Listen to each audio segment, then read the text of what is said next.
Price lord. ಕರ್ತನಲ್ಲಿ ಪ್ರಿಯರೇ, ಈ ಒಂದು ಸಾಯಂಕಾಲ ವೇಳೆಯಲ್ಲಿ ಇನ್ನೊಂದು ಹೊಸ ವಿಡಿಯೋದಲ್ಲಿ ಬಹಳ ಸಂತೋಷದಿಂದ ನಿಮ್ಮನ್ನು ಸ್ವಾಗತಿಸೋನಾಗಿದ್ದೇನೆ.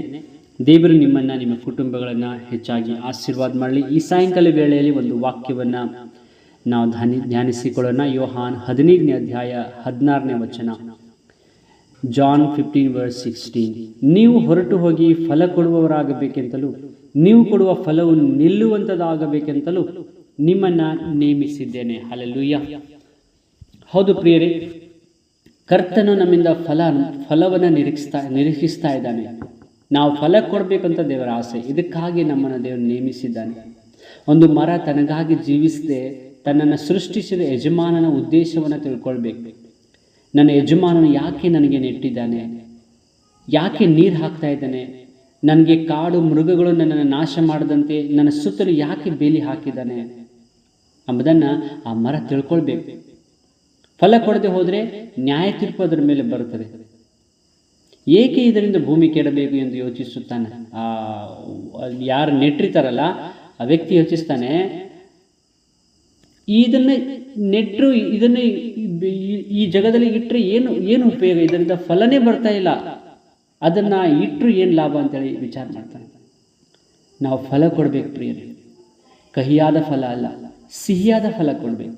ಯಜಮಾನನು ಇಷ್ಟಪಡುವ ಹಾಗೆ ಹೇರಳವಾದ ಫಲ ಕೊಡಬೇಕು. ನಾವು ಕೆಲವರ ಜೀವಿತದಿಂದ ಯಾರಿಗೂ ಕೂಡ ಪ್ರಯೋಜನ ಇಲ್ಲ.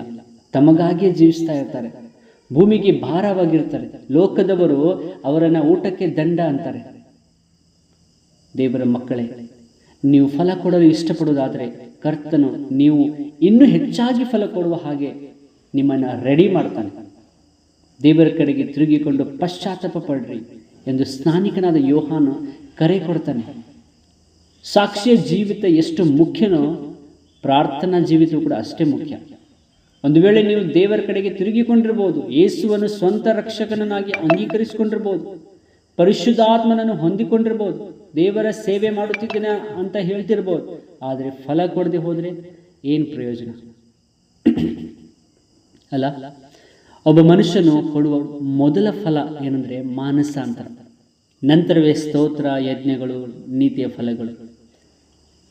ಸರಿ, ನಾವು ಫಲ ಕೊಡಬೇಕಾದ್ರೆ ಏನು ಮಾಡಬೇಕು? ಕರ್ತನಿಗೂ ನಮಗೂ ಮಧ್ಯ ಆಳವಾದ ಸಂಪರ್ಕ ಇರಬೇಕು. ಒಂದು ಒಳ್ಳೆ ಅನ್ಯೋನ್ಯತೆ ಇರಬೇಕು ನಮ್ಮ ದೇವರ ಜೊತೆ.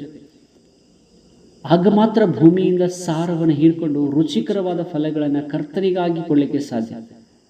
ಆದ್ದರಿಂದ ಯೇಸಪ್ಪ ಹೇಳ್ತಾರೆ, ನೀವು ನನ್ನಲ್ಲಿ ನೆಲೆಗೊಂಡಿರ್ರಿ, ನಾನು ನಿಮ್ಮಲ್ಲಿ ನೆಲೆಗೊಂಡಿರ್ತೇನೆ. ಕೊಂಬೆಯು ಬಳ್ಳಿಯಲ್ಲಿ ನೆಲೆಗೊಂಡಿರದಿದ್ದರೆ ಹೇಗೆ ತನ್ನಷ್ಟಕ್ಕೆ ತಾನೇ ಫಲ ಕೊಡಲಾರದೋ ಹಾಗೆ ನೀವು ನನ್ನಲ್ಲಿ ನೆಲೆಗೊಂಡಿರದಿದ್ದರೆ ಫಲ ಕೊಡಲಾರಿರಿ. ಯೋಹಾನ 15:4ನೇ ವಚನದಲ್ಲಿ ನಾವು ನೋಡ್ತೇವೆ. ಸತ್ಯವೇದ ಓದುವುದು, ಏಕಾಂತತೆಯಲ್ಲಿ ದೇವರ ಜೊತೆ ಪ್ರಾರ್ಥನೆ ಮಾಡುವುದು, ದೇವರೊಂದಿಗೆ ಸಂಚರಿಸುವುದು, ಈ ಎಲ್ಲ ಕೆಲಸ ನಮ್ಮನ್ನು ದೇವರೊಟ್ಟಿಗೆ ಬೆಳೆಸ್ತದೆ. ಕ್ರಿಸ್ತನಲ್ಲಿ ನಮ್ಮನ್ನು ನೆಲೆಗೊಳಿಸ್ತದೆ, ದೃಢವಾಗಿ ಆತ್ಮೀಕ ಜೀವಿತವನ್ನು ದೃಢಪಡಿಸ್ತದೆ. ಸಾಕ್ಷ್ಯ ಜೀವಿತ ನಮ್ಮನ್ನು ಸೇವೆಯಲ್ಲಿ ಪ್ರೋತ್ಸಾಹಪಡಿಸ್ತದೆ. ಹಲ್ಲೆಲೂಯಾ. ಅದಕ್ಕೆ ಪ್ರಿಯರೇ, ದೇವರಿಗಾಗಿ ಫಲ ಕೊಡ್ರಿ, ದೇವರ ಜೊತೆಗೆ ಒಂದು ಒಳ್ಳೆ ಸಂಬಂಧ ಇಟ್ಕೊಳ್ಳಿ. ಆಗ ನೀವು ಬಹಳಷ್ಟು ಫಲ ಕೊಡ್ತೀರಿ ದೇವರಲ್ಲಿ. ಪ್ರೀತಿಯುಳ್ಳ ದೇವರೇ, ಈ ಸಾಯಂಕಾಲ ಸಂದೇಶವನ್ನು ಆಶೀರ್ವದಿಸಿದ್ದಕ್ಕಾಗಿ ಸ್ತೋತ್ರ. ಆಲಿಸಿದ ಪ್ರತಿಯೊಬ್ಬ ನಿನ್ನ ಮಕ್ಕಳನ್ನು ಆಶೀರ್ವದಿಸು ಅಪ್ಪ. ಫಲ ಕೊಡುವ ಜೀವಿತವಾಗಿ ಮಾರ್ಪಡಿಸು ಕರ್ತನೆ. ಮಾಡುವ ಎಲ್ಲ ಕೆಲಸದಲ್ಲಿ ಜಯ ಕೊಡು ಯೇಸುವಿನ ನಾಮದಲ್ಲಿ. ಇವತ್ತಿನ ಇಡೀ ಎಲ್ಲ ಕೆಲಸ ಕಾರ್ಯಗಳನ್ನು ಆಶೀರ್ವಾದ ಮಾಡಿದಿರಿ, ಸ್ತೋತ್ರ. ರಾತ್ರಿ ಮಲಗುವಾಗ ಒಳ್ಳೆ ನಿದ್ರೆ ಕೊಡು. ನಿಮ್ಮ ಜೊತೆಗೆ ದೇವರೇ, ಏಕಾಂತದಲ್ಲಿ ನಿಮ್ಮ ಜೊತೆಗೆ ಒಂದು ಒಳ್ಳೆ ಸಮಯ, ಕ್ವಾಲಿಟಿ ಟೈಮ್ ಕಳೀಲಿಕ್ಕೆ, ನಿನ್ನ ವಾಕ್ಯ ಧ್ಯಾನ ಮಾಡುವುದಕ್ಕೆ, ಪ್ರಾರ್ಥನೆ ಮಾಡುವುದಕ್ಕೆ, ನಿಮ್ಮಲ್ಲಿ ನೆಲೆಯಾಗಿ ನಿಲ್ಲುವಂತೆ ಸಹಾಯ ಮಾಡು ರಾಜ. ಯೇಸುವಿನ ನಾಮದಲ್ಲಿ ಬೇಡಿ ಹೊಂದಿದ್ದೇವೆ ತಂದೆ. ಆಮೇನ್, ಆಮೇನ್.